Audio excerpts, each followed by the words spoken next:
Magandang hapon po muli sa bawat isa at purihin po ang Panginoon muli. Dito pala sa akin dito pala sa akin remote. Okay.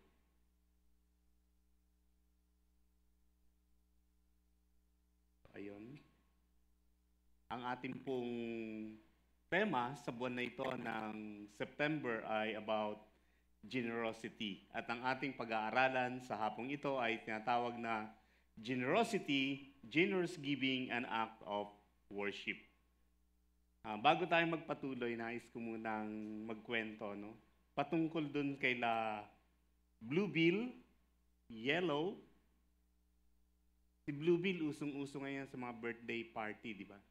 Mga Blue Bills. Tapos si Yellow, si Green, si Violet, si Red, wala na si Orange eh. Nasama na siya doon sa mga barya. So, nag-sharing time sila, nagkakwentuhan kung ano yung mga naging activity nila that day. Sabi ni Blue Bill, well, nag-shopping lang naman kami nung may hawak sa akin. Wow, sabi niya, galing naman. Ikaw naman, Yellow. Well, nag-grocery lang naman. Nag-grocery kami, sabi nung sa Yellow. Kay Green, sabi niya, kami, nagmerienda kami. Nagmerienda kami. At si Violet, kami, nag-commute kami. May pinuntahan kami. So, ibig sabihin siya yung pinambayad, no? Pamasahe. And then, si Red, sabi niya, nung nag-park kami, nung magtitip na yung amo ko, ako yung binigay.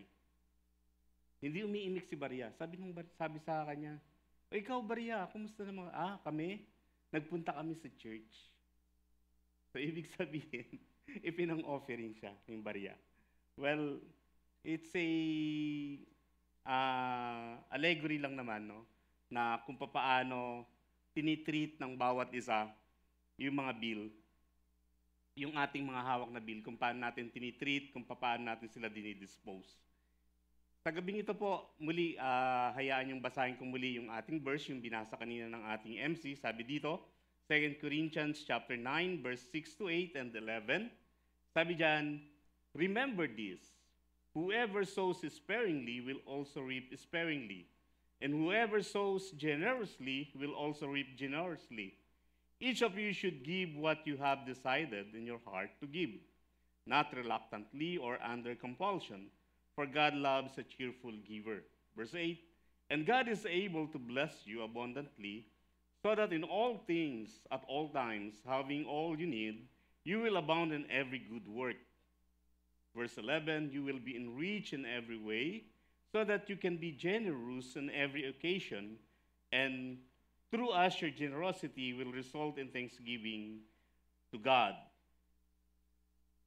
The word generous in the Bible means to show mercy or favor. Sa Tagalog ng generous is pagiging mapagbigay, mapagkawang gawa, no? Ibig sabihin nun. Sa biblical perspective, it means na you show mercy or favor or to be freely gracious, no? Pagiging mabait, mabuting tao. Someone with generous heart, sabi dito, ay ready to give with grace and liberality. Handa siyang magbigay, no? Palagi. But a stingy heart, no, yung madamot, kuripot, no? Person is often filled with revenge and desire to pay back, no? Bakit akong magbibigay? Hindi naman niya ako pinansin kanina nung binati ko siya ng good afternoon. Bakit ko siya bibigyan? Hindi niya nga rin ako naaalala. So, no? That is a stingy heart. Sabi ni Gordon MacDonald, hindi ko alam kung kaano-ano siya ni Ronald MacDonald, pero isa po siyang pastor sa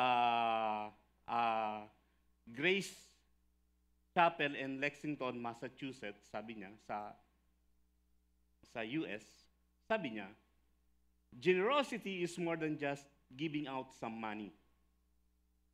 Generous giving is not about doling out extra amount of money.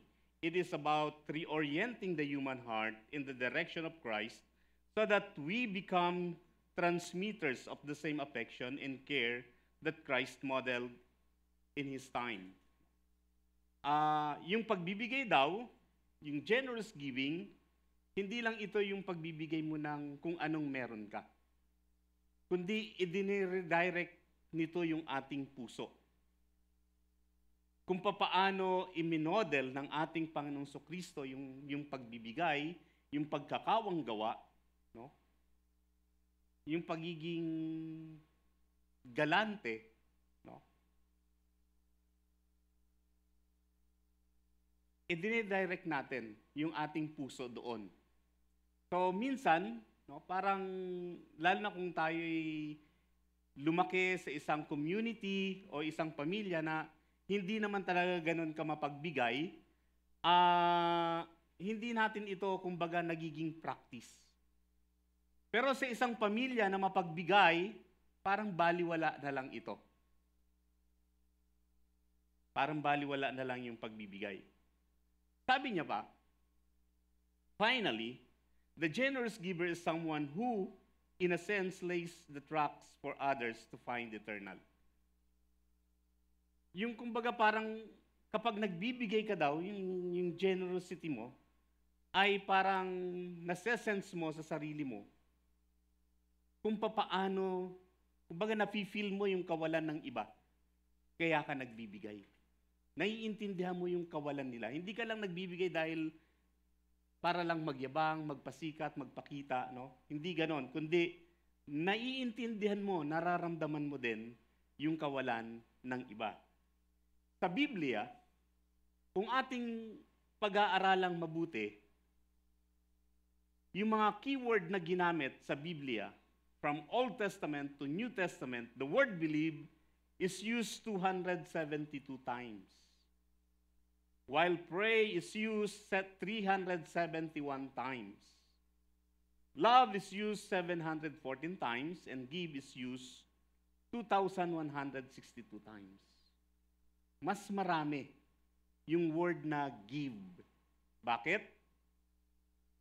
God is giver. And He wants us to become like Him. Mapapansin natin na ang Diyos, yung ating character of giving, mas gusto niya tong mas ma-develop sa atin. Mas maraming beses niyang tinalakay, itinuro yung pagbibigay kaysa doon sa pananalangin. Napaka-importante ng pananalangin. Pero 371 times lang ito. Napakahalaga din nung pag-ibig, but 714 times lang. Pero mas gusto ng Diyos, mas ma-develop pa yung ating pagbibigay. Karamihan sa inyo, mga estudyante, ilan lang yung mga adult, kapag kayo ay naging matagumpay na, hari nawa sa pagiging estudyante pa lang, nade-develop na yung tinatawag na generosity. Sabi ni Haring David, no, sa Psalms 37:25-26, I was young and now I am old, yet I have never seen the righteous forsaken of their children begging bread. They are always generous and lend freely, their children will be a blessing. Kung halimbawa na tayo lumaki o kayo lumaki, no? Sabi diyan dito sa Psalms na kapag daw ang mga magulang ay nakikita ng mga anak na mapagbigay, ganun din daw yung ginagawa ng mga anak. O totoo ba yon sa atin? O nagagalit kayo sa parents nyo na, ba't ka bigay ng bigay dyan, pa? No? Inaaway naman tayo niyan. Chinichismis naman kayo niyan, magandang lalaki daw kayo. Ba't bigay ng bigay kayo dyan, no? Sabi, when parents, no, bust out with generosity, their children end up being a blessed. Nagiging blessing. So, hari nawa, sa inyo kapag kayo ay naging matagumpay na sa buhay, nakagraduate na kayo, naging manager, naging CEO ng isang company, o meron na kayong sarili-sariling negosyo, hari nawa, dalangin ko na itong generosity na ito ay patuloy na lumago sa inyong buhay. May 5 points tayo patungkol sa generosity. Una, generosity generate spiritual growth. Sabi sa Corinthians, sa ating text, remember this, whoever sows sparingly will also reap sparingly, and whoever sows generously will also reap generously. Hindi ibig sabihin dito ni Apostol Pablo na kapag ikaw ay nagbigay ng marami, babalik din sa iyo yung marami. Mag-aani ka. Kapag binigyan mo kami lang lahat dito ng gift, wag mong i-expect na kaming lahat din ay magbibigay sa iyo ng gift. Hindi ganun ang ibig sabihin ng verse. Bagamat tama yon, kung halimbawa may exchange gift tayo, dapat lahat merong gift, no? Pero dito sa 2 Corinthians chapter 9 verse 6, yung pagtatanim ng marami ay mag-aani ng marami, sabi dito. Ibig sabihin, the more na nade-develop sa atin yung pagbibigay, nade-develop din sa atin yung tinatawag na ating godliness. Sino dito po ang nakakaalam ng konsepto ng tithes? Pastor Vince, may mga ilan, no? Balikan lang natin, no? Hindi ko naman ibig sabihin na mamaya mangongolekta ako ng tithes nyo. Hindi. Gusto ko lang balikan para mas malinaw natin, maliwanagan natin, maunawaan natin. Yung konsepto ng tithes is about 10% of your income. Ibabalik mo yun sa Panginoon. Hindi ka po nagbibigay doon, nagbabalik ka lang. Practice na ito sa Old Testament from the time of Cain and Abel, no? Nung maghandog sila, kinalugdan ng Diyos yung kay Abel at kinamuhian yung kay Cain. Tama ba o baliktad? Tama, di ba? Pinatay ni Cain si Abel. So, sa pagbibigay na yon, it's a tithes. And then kay Abraham, maging kay Melchizedek. Si Melchizedek ay King of Salem, ibig sabihin parang kingdom, eternal kingdom. So, sumasalamin yon sa Panginoon. And then, nung nabuo yung bansa, no, mula sa Ehipto, lumabas sila, nilabas sila ni Moses, in-institute itong tinatawag na tithing, 10%. Hindi lang ito yung kanilang income, yung firstborn. So, halimbawa ako, pastor, panganay ko lalaki, so kailangan ko siyang ihandog sa Panginoon. Kayo, magpapamilya, magkakaanak, panganay niyo babae, sumunod lalaki, yung lalaking panganay, every male, firstborn, kailangan niyo itong ihandog sa Panginoon. Doing the service of God. Ito yung inyong tithe bilang mag-asawa. Ganon din sa mga hayop. No? So, napapractice yun hanggang dun sa maging income. Sa atin sa panahon ngayon, ginagawa ito 10% of your income. Halimbawa, may monthly sahod ka na 10,000, magkano 10% nun? 1,000, no? Akala ko nakalimutan nyo na yung math nyo, no? So, i-compute natin yan. So, 1,000, no? So, ibibigay mo yon sa Panginoon. Pero, maraming mga Kristiyano ngayon, no? So, yun yung concept ng pagtatithe. So, for example, naglagay na si Pastor Vince, yung, alam ko yung box na yun, yung parang pulpito na yun. Di ba, Pastor? Parang ano na yun, hindi lang parang kundi doon na magbibigay ng tithe. So, kung wala kayong church na inaatinan at hindi kayo nakapagbigay ng tithes, pwede nyo rin namang ilagay dyan, di ba, Pastor? So, maari sa amin, ganun na rin ang gagawin namin, siguro sa mga susunod na panahon. So, yun ang konsepto po ng tithes. Ibinibigay ito, hindi dahil nagbibigay tayo sa Panginoon, no. Sabi nga ng Panginoon, Kanya ang lahat ng bagay dito.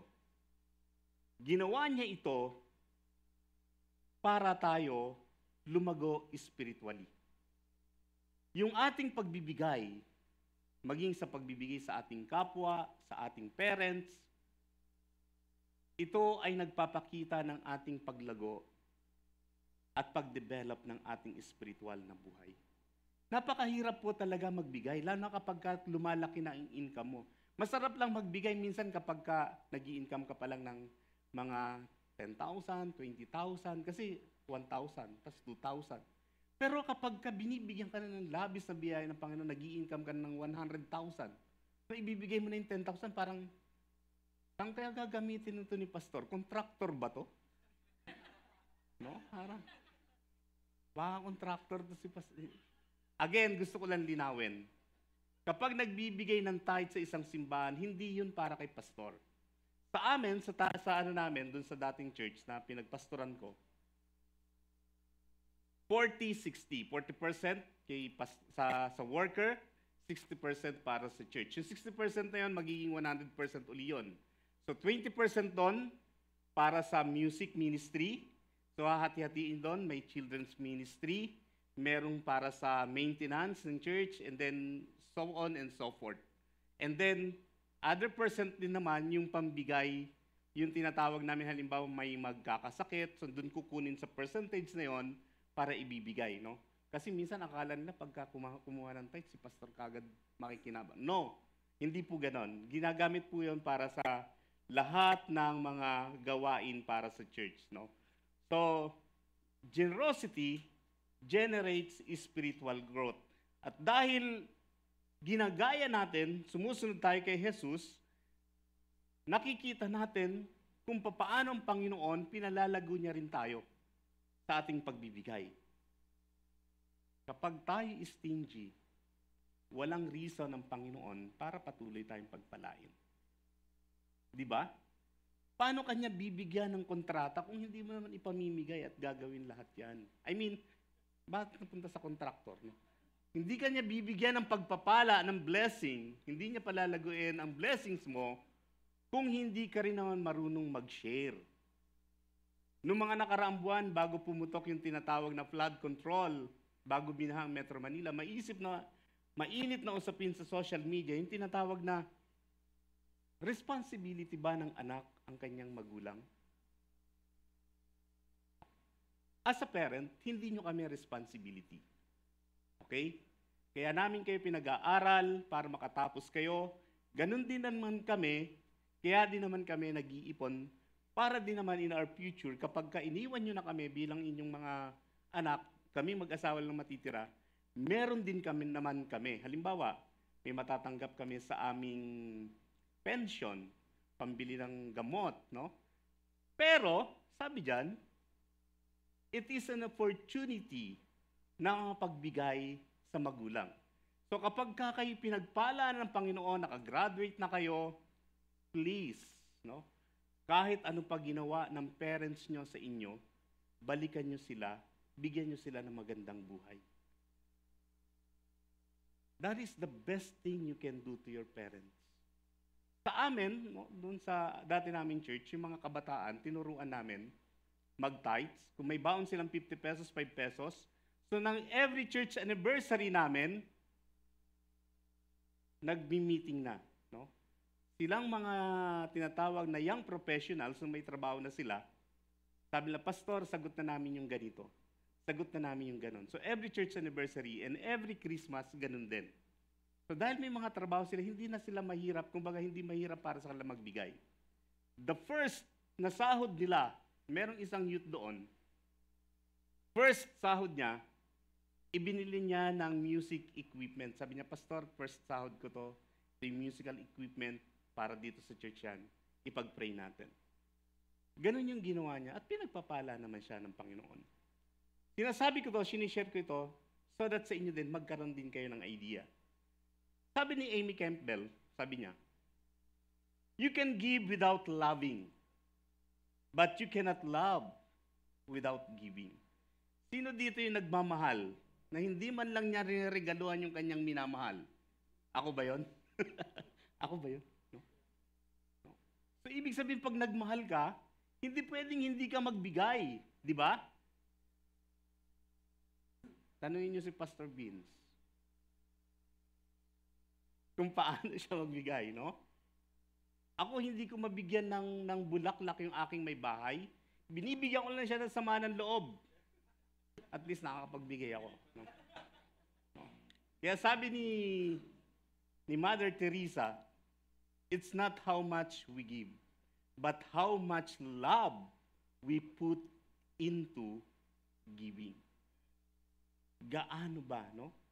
Kasi pwede naman tayo magbigay ng walang pagmamahal. Oh, ito sa'yo, ito sa'yo, ito sa'yo. But how much we put into that? How much love we put? So yun ang napakahalaga. And then, generosity develops discipleship. Sabi dyan sa 2 Corinthians 9:7, sabi dyan, each of you should give what you have decided in your heart to give, not reluctantly or under compulsion, for God loves a cheerful giver. Sa pagbibigay, hindi daw tayo pinipilit. Dapat ito'y kusang loob. Even sa pagbibigay ng tithes, sa pagbibigay ng offering. Kapag ka ikaw ay napilitan lamang, huwag mo nang ibigay. Baliwala yon sa Panginoon. Matutulad lang tayo kay Cain. Sasama lang yung loob natin kasi hindi yun tatanggapin ng Panginoon. Why? Because our attitude in giving is not right. Dapat tama. That's why generosity develops discipleship. The word disciple, kung titingnan natin, no, sa mga Chinese, ito yung paggaya ng kaisipan, paggaya ng style kung papaano lumakad yung kanyang master. Lahat ng ginagawa ng kanyang master, ini-imitate niya. Ganyan yung meaning ng discipleship. And even sa Greek, no, disciples. Ibig sabihin, pag-imitate sa ginagawa, view, principalities, and even the lifestyle of our master. Sa James chapter 1 verse 5, sabi doon, if you lack wisdom, you should ask God, who gives generously to all without finding fault, that it will be given to you. Kung kulang daw tayo sa kaalaman, humingi daw tayo sa Panginoon. Bibigyan niya tayo ng masagana.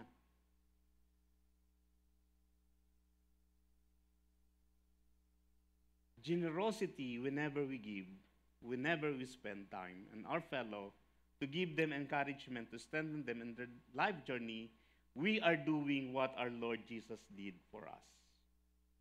Tandaan natin, kapag tayo nagbibigay lang ng ating extra, it's not giving, it's disposing. Tawag dyan sa pamilya, hand-me-down. Sa panahon namin, yung kuya ko, pag liniitan niya na yung kanyang medyas, yes. Kaya lang, mayroon pa akong kuyang isa. Siya muna isusunod. Pagpunta sa akin nun, may butas na yung sakong nun. No? Tapos gagamitan ko na yon ng goma.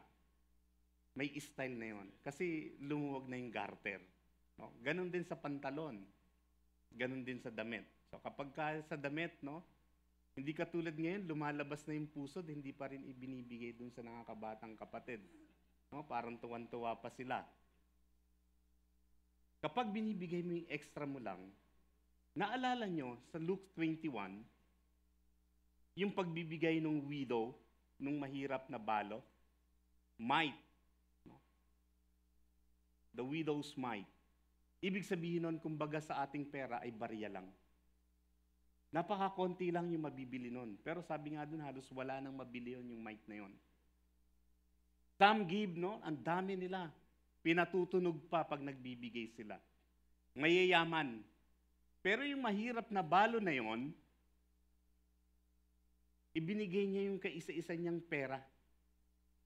Yung kanyang kayamanan.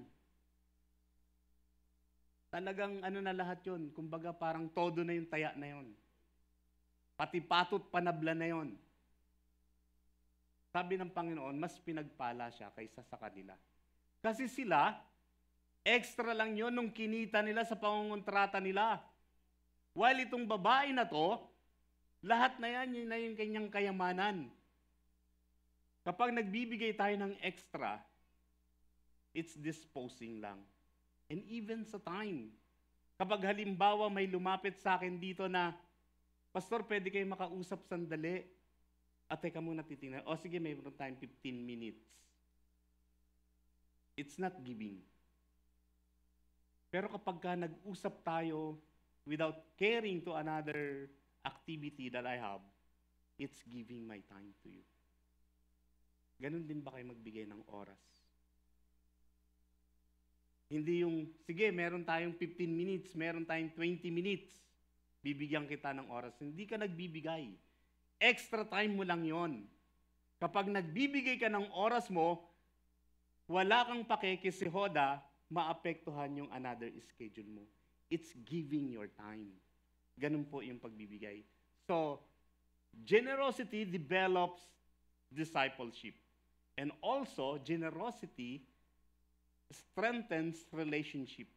Pinatitibay nito yung relasyon. Kanina, nabigyan ko ng pansin kung responsibility ba ng mga anak ang kanilang magulang. Generosity, kapag ka tayo nagbibigay, especially kapag nagbibigay na kayo sa inyong parents, mas nai-strengthen ninyo yung inyong relasyon. Subukan nyo. Baka pigilan nyo yung ngiti ng parents nyo, baka mapunit.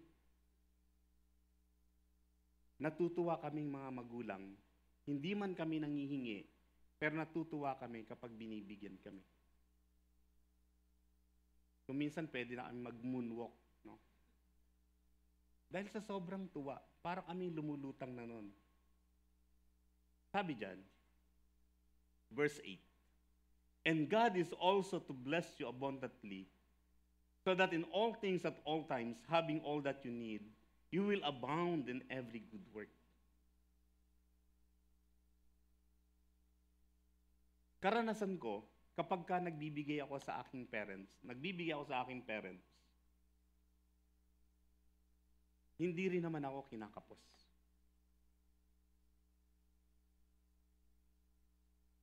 Nai-strengthen ko, napalago ko yung aming relasyon. No? So happen yung aking mga magulang ay wala na. No? Umalis na sila sa mundong ito. If you do these things sa inyong mga parents, sa inyong kamag-anak, sa inyong mahal sa buhay, and even to your friends, napapalago nyo yung inyong relasyon. Napapatibay ninyo yung inyong relasyon. Pero ang mga magkakamag-anak na nagdadamutan sa isa't isa, kahit yung kapiranggot, yung 30 square meter nilang lupa, pinagpapatayan pa. You know why? Kasi pinag-iinteresan nila ang pag-aari ng isa't isa. Pero kapag sila'y natututong magbigayan, napapatibay nila yung kanilang relasyon. Tibag ang babangga sa kanila.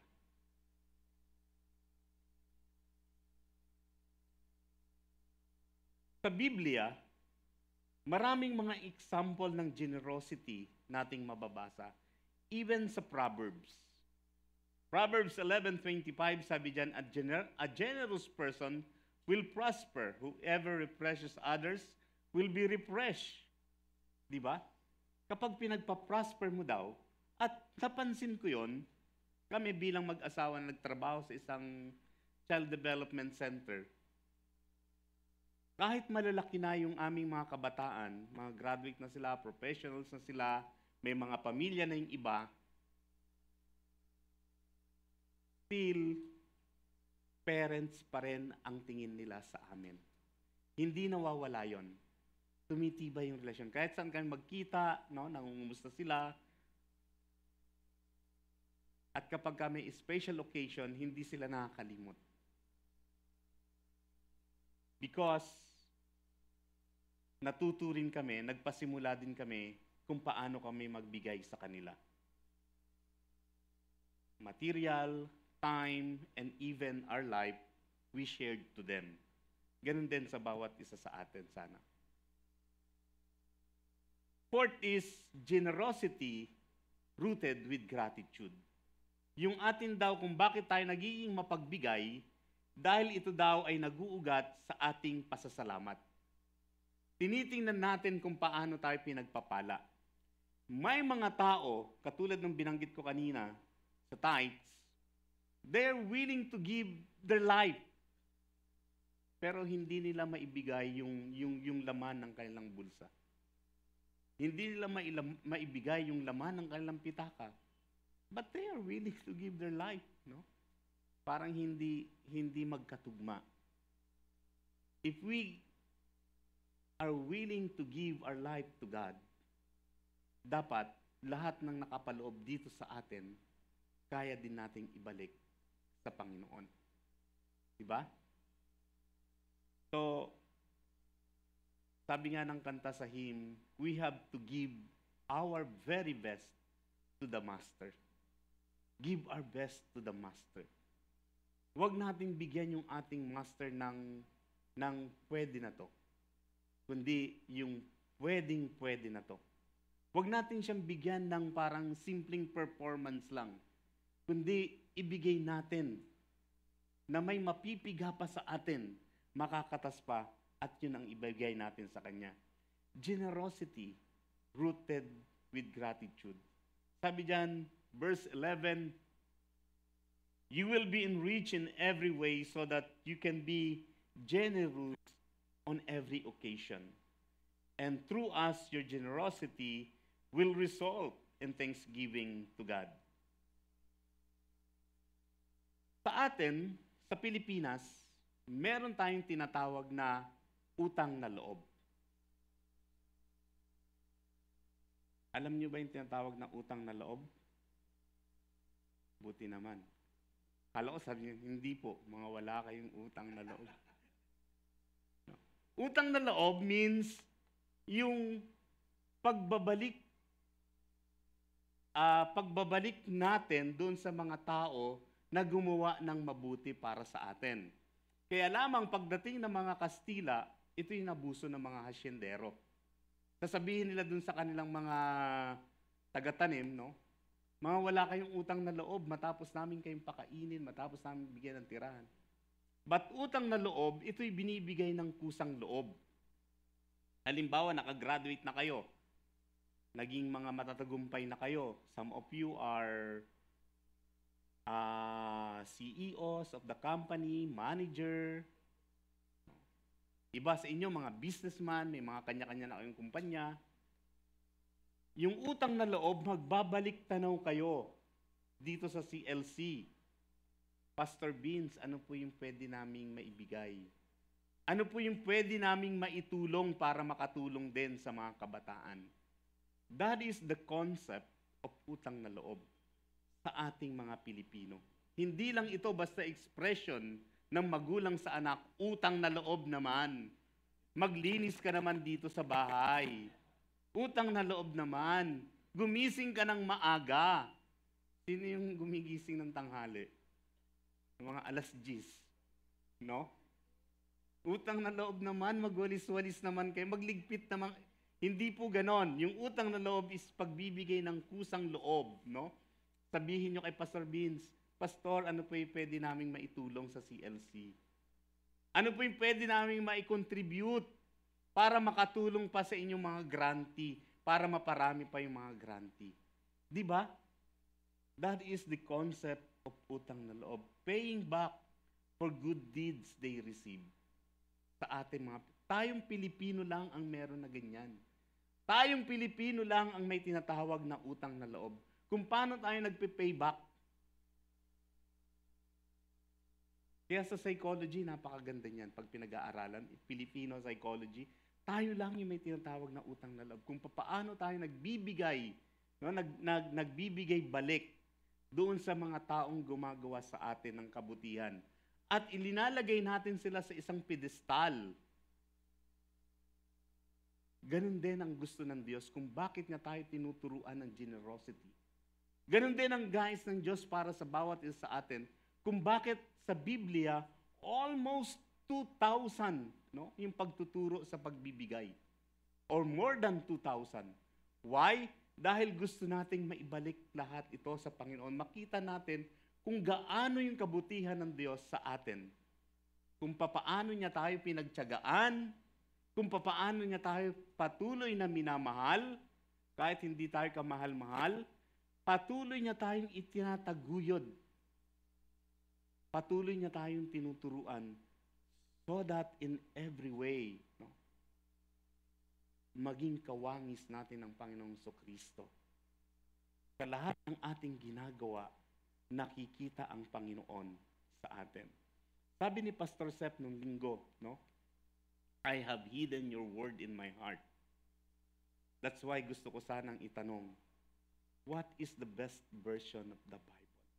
It's not NIV, it's not King James, but it is our life that's seen, no? The Word of God in us. Amen. Palakpakan po natin ang Panginoon.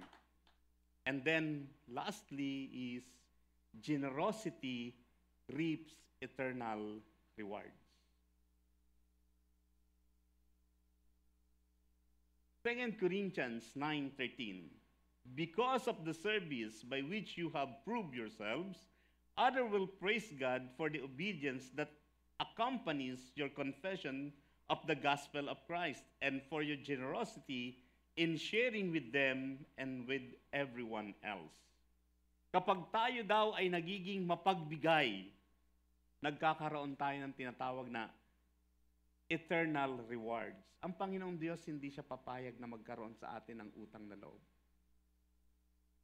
Hindi siya papayag na magkaroon sa lahat ng ating ginagawang kabutihan, hindi siya papayag na hindi niya ito susuklian. Susuklian at susuklian niya yun, regardless kung sino ka man o ano ka man. Kaya, mga minamahal, tandaan natin sa lahat ng ating ginagawa. Ano man yung ating nararanasan, napakasarap pa rin kapag ang iginaganti natin, isinusukli natin sa ating kapwa, ay kabutihan pa rin. Ano man ang ginawa nila sa atin, napakasarap na igaganti natin sa kanila, kabutihan pa rin. Sabi ko nga nung mga nakaraan, di ba, nagpiprepare ako sa aking mature role. Yung role ko, to be mature. So that, no, sabihin natin sa kanila, God bless you. God bless you. Ano man ang sabihin, no? Pogi, God bless you. No? Ano yung pogi? Uli? Persons of God inside. No? So, God bless you. Kaya sabi niya, hinahanap ko yung yung isang image na kung saan yung sa isang kabaong nakalabas yung kamay. Nakuha ko yung idea na yon, nabasa ko yun sa story ni Alexander the Great. Yung kanyang habilin, kumbaga huling habilin, doon sa kanyang mga kawal. Sabi niya, kapag ako'y namatay, gusto ko sa kabaong ko, nakalabas yung aking kamay. So that makita ng buong mundo na even though na-conquer ko, sabi niya, yung halos Middle East, aalis ako sa mundong ito na wala akong dala. Second request is, sa aking daraanan, ikalat mo lahat ng aking kayamanan. Yung mga ginto na accumulate niya. Nang sa ganon, kahit ginto, kahit napakarami kong kayamanan, makikita nila na hindi ako kayang iligtas sa kamatayan ng kayamanan na to. And then, third, sabi niyang ganon, gusto ko sa aking coffin, sa aking kabaong, ang aking the best doctor, ang isa sa mga nagpapasan ng aking kabaong. So that makita ng buong mundo, kahit gaano siya kagaling na doktor, kapag ako'y tinawag na ng aking manlilikha, hindi niya ako kayang iligtas sa aking kamatayan. Matthew 6:19-21, do not store up for yourselves treasure on earth, where moths and vermin destroy, and where thieves break in and steal. But store up for yourselves treasures in heaven, where moths and vermin do not destroy, and where thieves do not break in and steal. For where your treasure is, there your heart will be also. Kung nasaan ang inyong kayamanan, nandun din ang inyong puso. Hari nawa ang ating kayamanan ay ang ating Panginoong Diyos. Ang ating kayamanan ay ang ating Panginoong Kristo, so that nandun sa Kanya ang ating puso. Bago ako magtapos sa gabing ito, nais kong ipakilala sa inyo isang tao. Siya po si William Colgate. May-ari, nagtatag ng tinatawag na Colgate and Palmolive Company. Pero dati hindi sabon at hindi toothpaste yung kanyang business, no? Naging household name natin yung apelyido niya na Colgate. Kaya yung iba sa atin bumibili ng toothpaste, no? Pabili po, Colgate, yung close up po, no? 'Di ba? Naging household name natin yung Colgate. So, bago niya pasimulan, actually, gumagawa siya ng kandila. Pero nalulugi yung business niya na candle. Kasi nagsisimula na lumaganap yung electricity. So sabi niya, si Mr. Colgate ay isang devout Christian. Member siya ng Southern Baptist Church. At mapagbigay talaga siya. Isa siyang philanthropist. Mapagbigay siya. Sabi niya, Lord, tulungan mo ko na ma-establish itong company na to, yung toothpaste. So, na-establish niya. Sabi niya, sa kanyang treasurer, sabi niya, ibigay mo yung aking tithes na 20%. So, ang laki, no? 20%. Pagbibigay niya ng kanyang tithes, sabi niya, bakit malaki pa rin yung nakukuha ko? So, nagkakaroon ng mga branch, yung company, sabi niya, ibigay mo na yung 30%. Yung company niya nagkakaroon ng branch sa ibang bansa. Sabi niya, ibigay mo na yung 50%. Hanggang ibigay niya yung 90%, pero nagtataka siya, bakit marami pa rin yung bumabalik sa kanya? Malaking halaga pa rin yung nakukuha niya.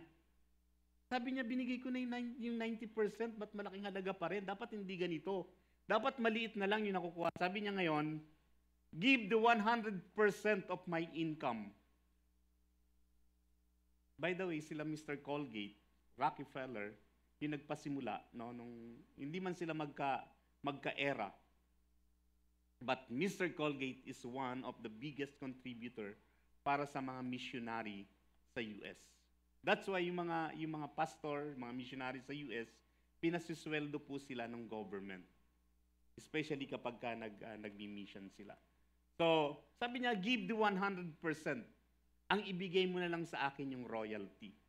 But even royalty, yung kinukuha niya na lang, malaking halaga pa rin yung nakukuha niya. Tumutulong siya sa pagpapagawa ng mga church all over US and other countries na may mga Christians. Mareremember siya, naaalala niya, sabi niya, sa boat captain na kanyang nasakyan, sabi sa kanya, when you become a leading toothpaste maker and a soap maker, sabi niya, remember that God gave you the ability and the elements to make it. And honor Him, sabi niya, and honor Him by sharing what you earn.